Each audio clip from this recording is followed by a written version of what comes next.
month before I came for this program, I was kidnapped for a ransom, and I was released.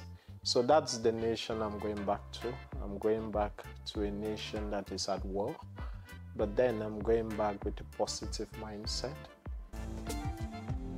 Hi everyone, and welcome to Conversational Lounge Network, where we mentor, connect, and inspire others through real life stories. Today with us on the show, we have Ndofor, a Washington Fellow. He is one of the young, brilliant African minds. So without further ado, Ndofor, welcome to the show. Thank you so much. Yes, so before we get started, tell us a little bit about yourself for those people who don't know you. And first of all, and most importantly, tell us which country you're hailing from. Make it proud. Hi, I'm Ndofor. I love to be known as the caregiver. I'm from a beautiful country in Africa, Cameroon, described as African in miniature, because we have a bit of what all the other nations in Africa has.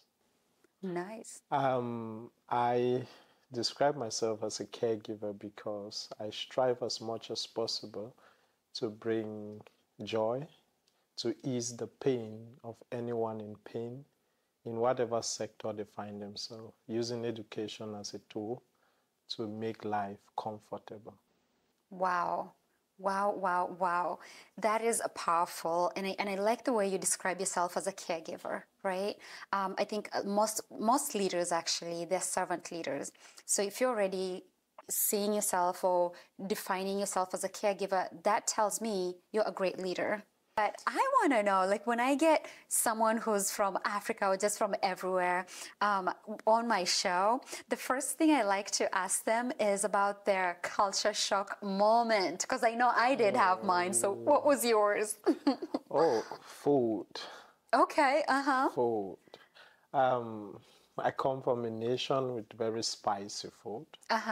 And when I got here and I ate food that was not spicy at all, a food that really did not give me the taste, make my taste buds work. It was like really a cultural shock for me.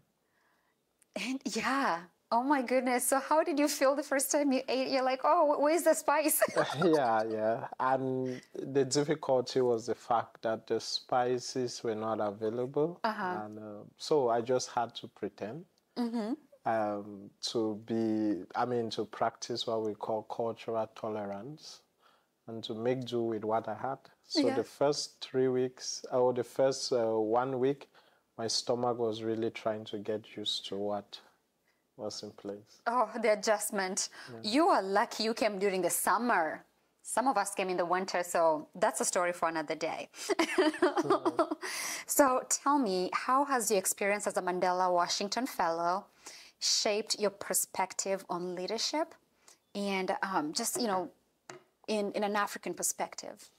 Oh, I will begin by telling you the journey I've made to be where I am today.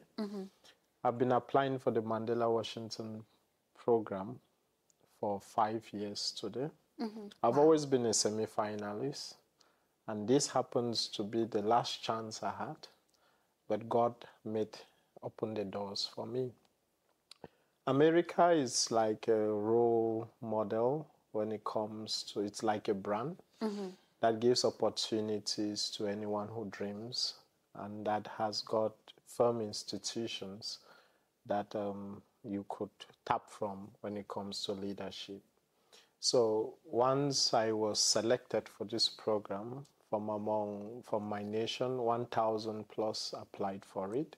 Wow. And we were selected, the 17 of us. And in Africa, 30,000 plus applied, and 700 of us were selected. I prided myself, I tapped myself, and I congratulated myself for being among this special group of leaders. But then, after being in the US and after receiving training in leadership, being exposed for the past 3-4 weeks, that pride has been really stripped off.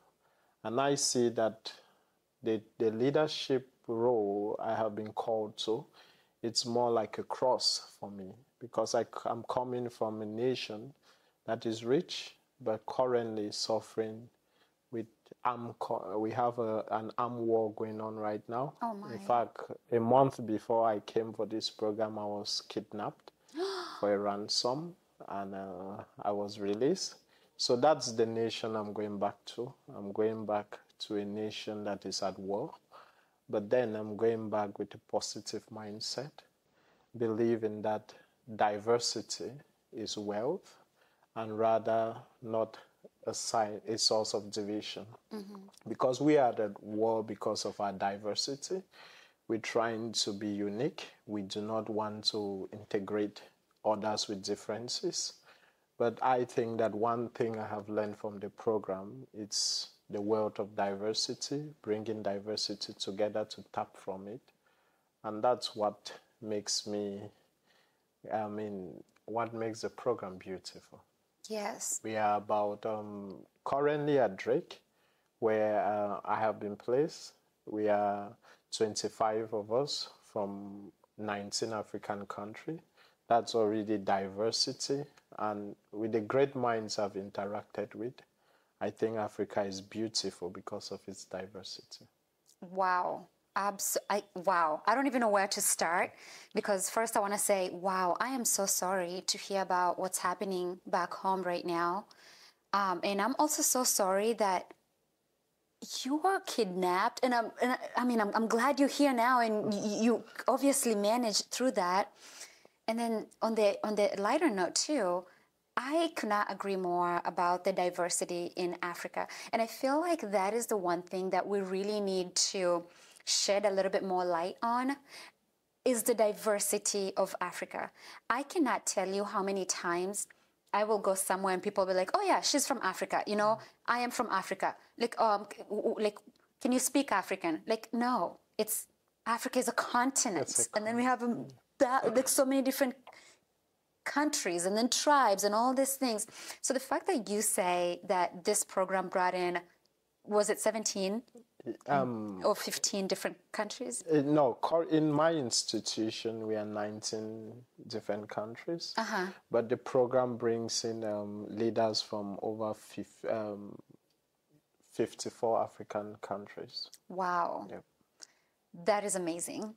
It's amazing. Yeah, so coming back to you personally, right? So I know as a young, brilliant African mind, right? I'm sure there are some projects that you're working on. There's some passions that you would wish to go gun blazing and focus on. And I'm sure you would like your audience to know, or some people who would, offer some support or shed some light on it. So can you tell us some of the projects that you're working on or you're looking to work on, and how can people support you? Thank you so much for this opportunity. I just told you a month ago I was kidnapped, but that's not the first time. Oh my goodness. So in 2021, when the crisis got to its peak, I'm a teacher by profession, by training. I am a physics teacher. And for the past 6 years, I haven't been able to go to my school to teach because of the crisis. A lot of over 1,000 schools have been shut down from the country I come from because armed men will not allow young people to go to school. So in 2020, I was, at that time, I used to run a care company. I also run a care company where I take care of elderly people. And I try as much as possible to make women get their equal share in the job market. But then, with the difficulties they have in bringing up children, they are most often than not left at home. So I started a care company in 2015 where I train professional caregivers and I place them in homes such that working professional women could actually be productive at their job sites while I take care of their domestic duties. And then in 2020, on visiting one of my clients, I was kidnapped, and but this was really life-threatening because I had an option to give £1 million CFA or my life taken. What saved me was the fact that I was a teacher, and one of those who abducted me was one of my brightest students. And so what he told the group was, please, this guy is one of those who made my life a difference. And so he said, let us divide that money by 2. Let him give 500,000 francs CFA and let him go. When I came back, the trauma kept on running through my mind. This was a student I hoped and I looked up to be one of the backbones of this nation. That was when the idea of starting a college to train the brightest engineers and those who actually take Africa to the different level came to mind. And so in 2021, I started a trade school that actually went to these rural communities where young men had given up hope and taken up arms. So I went down to these communities, talked to them, and recruited those of them who could read, write, and who had the vision of developing themselves. 2020-22, the college started with 41 young men and women. And this academic year, 2022-23, the college went up to 350. Currently, as I'm talking, we have an enrollment of those who have applied to about 500 plus. But then we have a huge challenge. We have a huge challenge when it comes to infrastructural resource and actually training materials. My stay in the US has made me think that, or know that I'm tackling the root cause of this crisis in the right way. We've been able to visit some industries here. We went to a community in Manning that has actually been able to sustain itself. We're able to visit the pork enterprise, where we saw how machineries were transformed, made to grow, to scale agriculture. And these things started ringing a bell in my mind that education is the right tool. Changing the mindset of people who are angry, people who think that there is no hope, by giving them the right skills and making them believe in themselves will actually be the right tool that Africa needs. It's going to be the solution to the current crisis that is going on, because when the young man looks at the skills he has and knows that he can market it nationally as well as internationally, he has no other reason to take up arms, but he's more focused in gaining those skills. So we have a long rope to pull. We need those resources, which currently I don't know how we are going to get them.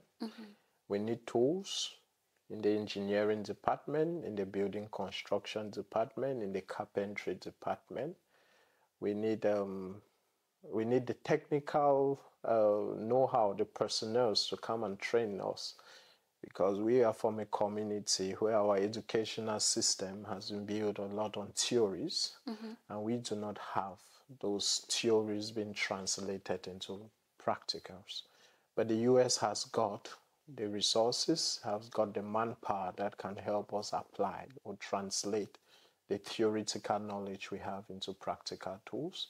And Africa has a lot of their indigenous technologies, which if we are able to work on them, improve on it, in fact, even the global world will come back to us. I believe the film Wakanda was just an example of what Africa has to offer.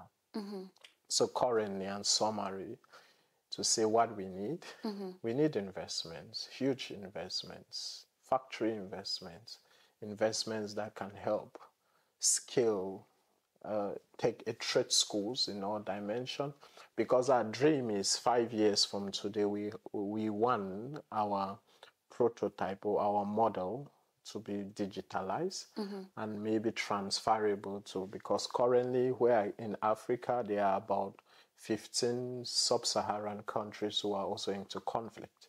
So we want to scale our process to these other sub-Saharan nations to empower their young people and their youths, such that we are able to make Africa or take Africa to its right position, just as Barack Obama expects us as fellows to do.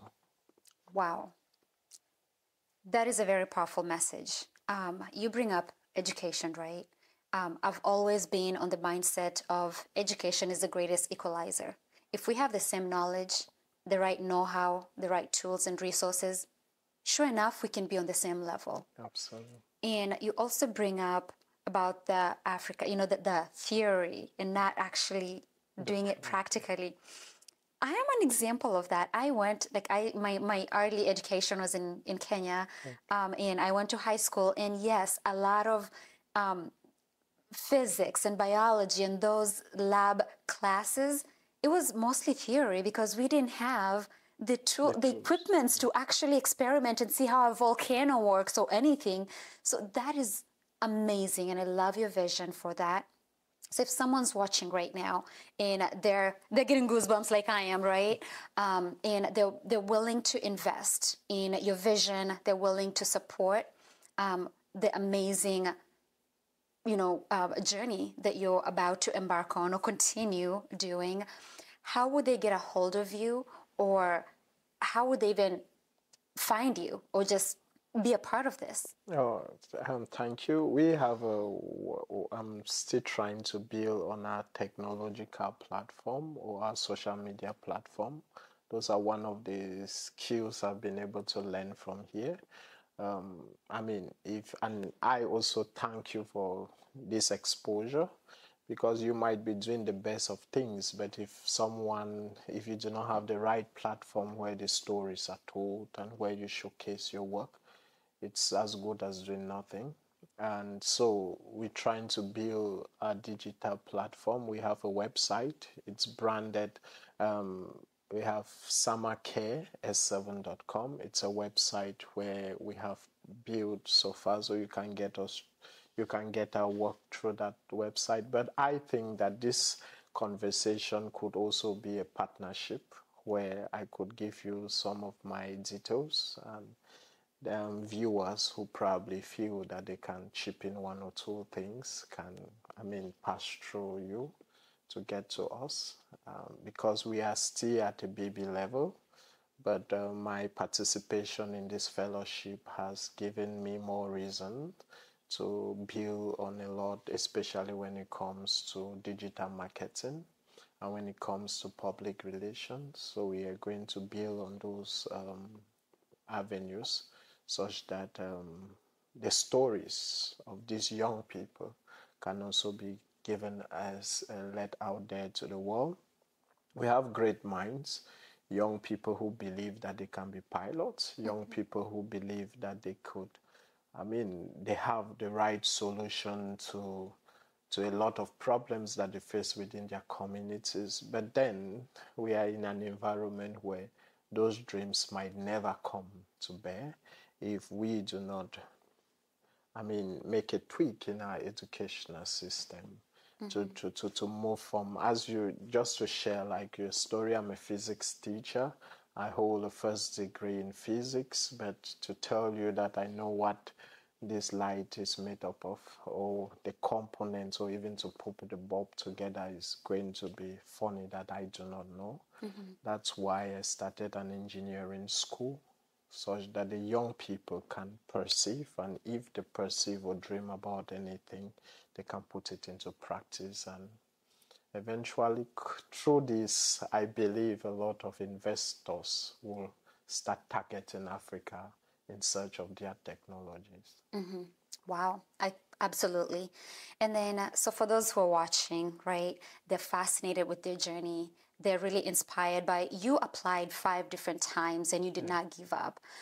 So if someone's watching and they're truly inspired by a story, what kind of advice or word of encouragement would you leave such a person? Oh, great. It's funny to hear the caregiver giving his advice. But then, one thing I've learned over throughout my journey is never give up, dream, but dream big. I'm one of those who believe that in in some years to come, I'm going to be among the leaders in my country. I'm going back home. So many people had thought, or so many people are still encouraging me to live here, that the US is the dream place. But the question I always ask myself is, if all of us come here, who is going to build home? Who is going to make home the home where everybody wants to be? I dream of leading Cameroon, not as a president, but as one of those leaders from the background that are going to push the vision of every Cameroonian to bear. And so are you. I really want us, as a Mandela Washington Fellow, initiated by Barack Obama, I'm fascinated or attracted by his story. A very young guy, a young black American who had the vision, or who believed that one day he could be the president of the United States of America. And he walked that dream, and that dream came to bear. So the only difference between those of us, majority of us in Africa, or probably you who is here, is action. Action is the only thing that keeps us different. So we all have dreams. Even you who is seated there, you have an amazing dream. But if you do not act on that dream, action makes the difference. So it's action, it's patient, and gradually excellence is going to become that moment in your life. So if you believe in something, if you do not act on it, you will never be good at it. There will never be excellence. But if you believe in something, I started 41 students. I moved to 350 students. I'm moving now to about 700 students. Definitely, we are going to be an institution that Africa will get to know about in the years ahead because of the action I took. I did not lament on my challenges, on the pain I was going through, but I converted that to something positive. So I know there are a lot of people out there who are in pain. What do you do with your pain? All the two companies I run, the care company, the school, were born out of a position of pain. I started a care company because my dad was diagnosed of an advanced prostate cancer. I'm so sorry. I was told that he's going to live a maximum of 3 months, and I said I'll give him the best of 3 months. I started this home care company, which eventually now employs close to 500 caregivers in Cameroon. Wow. But then my dad lived for more than 3 months because of the quality of care we gave him in the comfort of his home. That was a pain that I transformed to something beautiful. The number of young people who look up to me, who thank me monthly for giving them welfare, for giving them food, is what gives me joy. The number of young people who have told me thank you for saving their lives because they would have been killed as armed men. It's what gives me the beauty. So translate your pain, transform your pain into something beautiful. God has a reason why he put that pain in there. Wow. Wow, wow, wow. That is powerful. Thank you so much for sharing that. And also thank you for gracing my show and being a part of our conversation today. Thank you so much. It's Trudy, right? Yes, Okay. absolutely. And as a parting shot, before I let you go, is there anything that I needed to ask you or you would like to share with your audience, but I really didn't get a chance to ask you today? Oh, I think that you've done a great job. I just wanted to say something. I think this is like a dream come true. When growing up, I started, when I was in university, I started a reality show But it did not work out so well, and I knew one day I might be a guest on a reality show internationally, and thank you, Trudy, for this opportunity. I trust I'm going back fulfilled, that I haven't been able to make those right connections up to now that could really open those doors for me to have the right resources. But I believe that through this program, we might get the right contacts, the right people to plant their own seed to making Africa a continent to be. Oh, wow. That is amazing. I couldn't agree. Oh, this is, see, it's a dream come true. And I am, see, I love making connections and meeting new people. And you are making that possible. Because then through this connection, even people who would not be able to see you face to face, now they can hear your story in their living rooms. So thank you so much for being bold and brave, being a great leader, and for sharing your story today. Thank you so much, Trudy, for this opportunity. Absolutely. And everybody who's watching at home, I hope this message spoke to you or someone that you know. And if it did, make sure you share this message. And if you're watching from YouTube, don't forget to subscribe to Conversations with Trudy on YouTube. Or you can also navigate to our website withtrudy.com to learn more and follow up on the stories that you're seeing on our channel. Thank you so much and have a wonderful day.